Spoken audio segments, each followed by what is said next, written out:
Hey,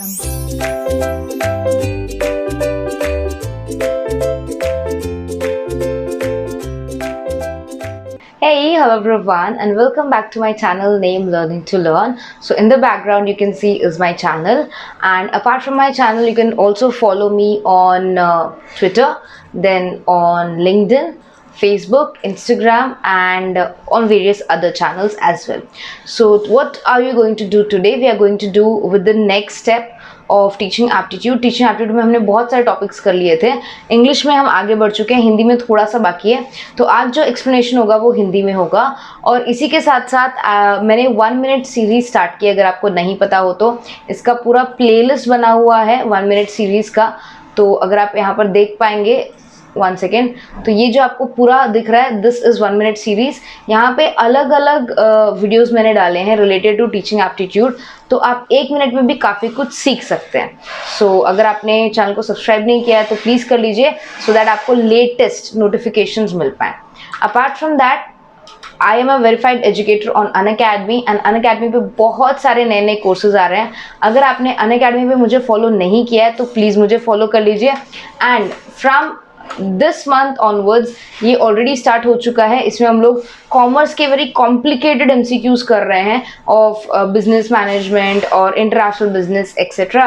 and Naveen sir के साथ next month we will be having a class, and in that particular class what we are going to do is, Naveen sir आपको बताएंगे कि paper 1 के कौन से important topics है जो आपको मिस नहीं करने चाहिए, और मैं आपको बताऊंगी पेपर 2 कॉमर्स के कौन से टॉपिक्स है जो आपको बिल्कुल मिस नहीं करने चाहिए for NTA UGC net exam preparations. Okay, now आज हम स्टार्ट करते हैं विद टुडेज टॉपिक. आज का हमारा टॉपिक रहेगा related to teaching aptitude. So teaching aptitude में हमने अभी तक क्या क्या कर लिया है.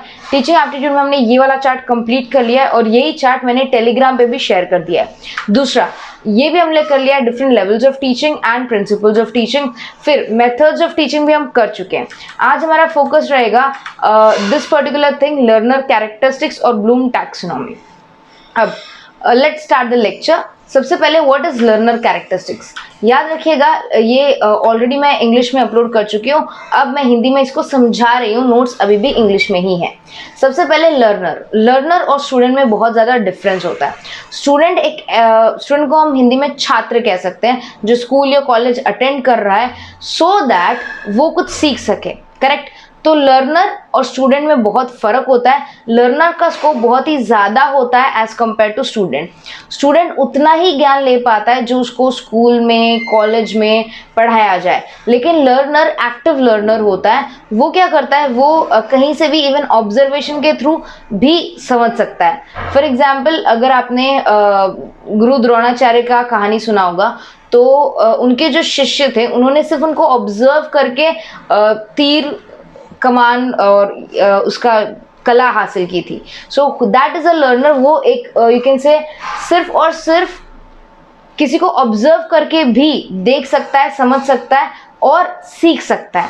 सो ये डिफरेंस हो गया लर्नर और स्टूडेंट में. अब learning can take place without teacher teaching. Yes, teaching is unimaginable without learning. Of course, अगर सपोज मैं आपको नहीं पढ़ाऊँ तो आप किताब देख के भी पढ़ सकते हो, किसी और एजुकेटर का वीडियो देख के भी पढ़ सकते हो, ऑब्जर्वेशन से भी काफ़ी कुछ सीख सकते हैं. मगर अगर टीचिंग आप करवाना चाहते हो तो लर्निंग के बिना, अगर मैं खुद नहीं जानती है टॉपिक तो मैं आपको नहीं सिखा सकती. तो लर्निंग के बिना टीचिंग कराना is like next to impossible. अब learner is broader than student. Absolutely, ये मैंने ऑलरेडी बता दिया है.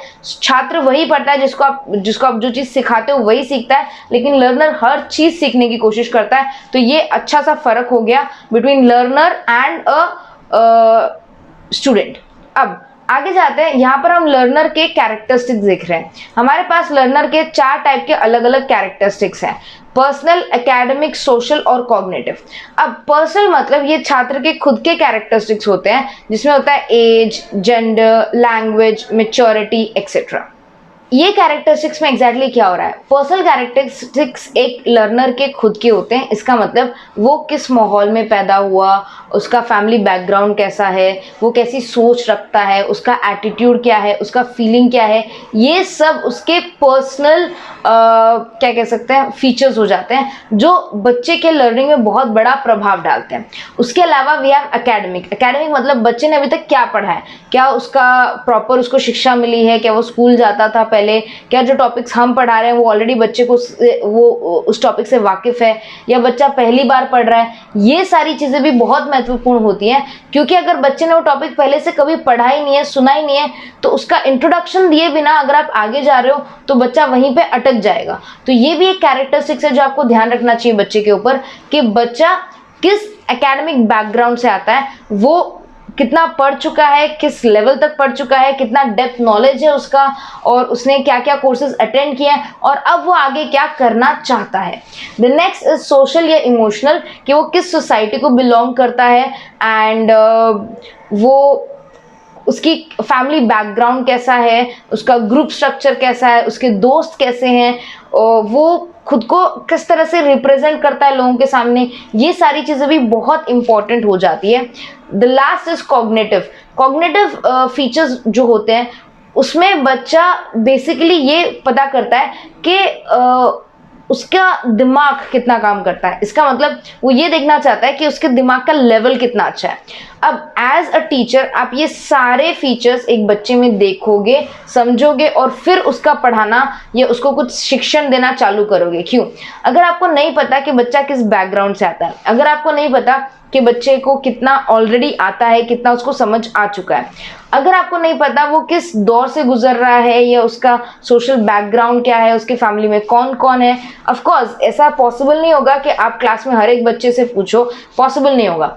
बट स्टिल जितनी जानकारी आपको बच्चे के बारे में मिलेगी, उसका पर्सनल, एकेडमिक, सोशल, कॉग्निटिव, उससे आप उसको बेहतर तरीके से समझा पाओगे, उससे उसका परफॉर्मेंस बेहतर रहेगा, क्योंकि आपको एग्जैक्टली पता है कहाँ से स्टार्ट करना है और उसको कहाँ तक पढ़ाना है। So this will help you to actually improve your teaching.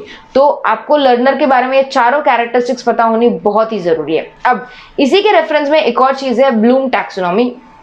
Bloom taxonomy Benjamin sir ने दिया था, बेंजामिन ब्लूम सर ने, इन द ईयर 1956। मैंने जो 1 मिनट सीरीज बनाई थी उसमें मैंने गलती से 1951 लिख दिया था, तो वो मेरी गलती हो गई थी। मतलब बोल दिया था, लिख नहीं दिया था, बोल दिया था। तो I just right you can say correction message on the comment. I think that would help. Okay, so याद रखना ब्लूम टैक्सोनॉमी एक ऐसी टैक्सोनॉमी है जो बेंजामिन ब्लूम सर और उनके काफी सारे कलीग्स ने मिलकर दिया था। ये आया था 1956 में दिया गया था। इसे हम पॉपुलरली KSA नाम से भी जानते हैं, that is knowledge, skill and attitude. अब इसमें क्या होता है, इसमें बेंजामिन ब्लूम सर ने बताया कि कोई भी बच्चा अगर पढ़ाई करता है तो वो 3 तरीकों से पढ़ाई करता है, मतलब 3 तरीके से कोई भी चीज सीखता है। The first is cognitive domain, the second is psychomotor domain and the third is affective domain. अब ये डोमेन्स क्या है ये याद रखना बहुत ज्यादा जरूरी है। इवन इसके लेयर्स याद रखना भी बहुत ज्यादा जरूरी है, क्योंकि ये एग्जाम में ज्यादातर पूछे जाते हैं। कॉग्निटिव डोमेन फोकस करता है specially on the cognitive ability, the mental ability of a person, जिसमें एक बच्चा अपना मेंटल स्किल यूज करके कुछ सीख रहा है। जैसे आप लॉजिक सीखते हो, मैथ सीखते हो, व्याकरण सीखते हो, उसके लिए आपके दिमाग में reasoning ability, mathematical ability develop हो जाती है, इसलिए आप ये सारी चीजें सीख पाते हो। अगर आपके दिमाग में मैथमेटिकल एबिलिटी या रीजनिंग एबिलिटी डेवलप ना हो तो आप ये सारे सब्जेक्ट्स नहीं सीख पाओगे।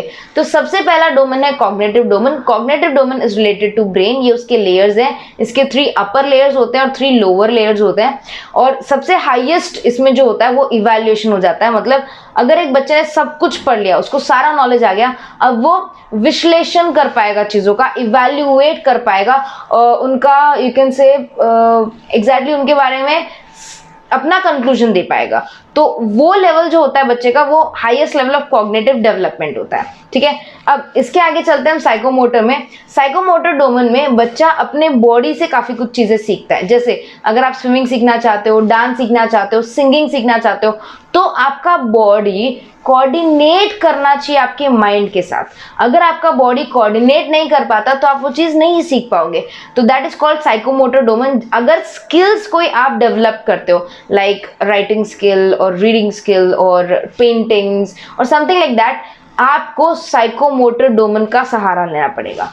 The last third one is affective domain. जब आप अपना एटीट्यूड, परसेप्शन, फीलिंग्स, इन सब से कोई चीज सीखते हो तो हम उसे इफेक्टिव डोमेन कहते हैं। तो ये पॉपुलर डोमेन है, थ्री डोमेन्स। इसके ऊपर प्रीवियस ईयर में क्वेश्चंस भी आए हुए हैं। तो आज हमने क्या किया, मैं आपको फटाफट रिकैप करवा देती हूँ। आज हमने किया लर्नर कैरेक्टरिस्टिक्स क्या होते हैं और ब्लूम टैक्सोनॉमी क्या होती है। लर्नर क्या होता है, लर्नर के अलग अलग कैरेक्टरिस्टिक्स जो आपको पता होने चाहिए लर्निंग या टीचिंग स्टार्ट करने से पहले, ताकि आप बेहतर तरीके से टीचिंग करवा पाए। Where as Bloom taxonomy Benjamin Bloom sir ने दिया था 1956 में। और उन्होंने कहा था कि बच्चा कोई भी एक बच्चा जब कोई चीज सीखता है तो 3 तरीकों से सीखता है, that is cognitive domain, psychomotor domain and affective domain. I hope आपको ये वीडियो अच्छा लगा हो, और अगर आपको कोई भी डाउट्स हो तो प्लीज कमेंट सेक्शन में जरूर मेंशन कीजिएगा, मैं आपकी हेल्प करूंगी। Take good care of yourself, study hard, bye everyone.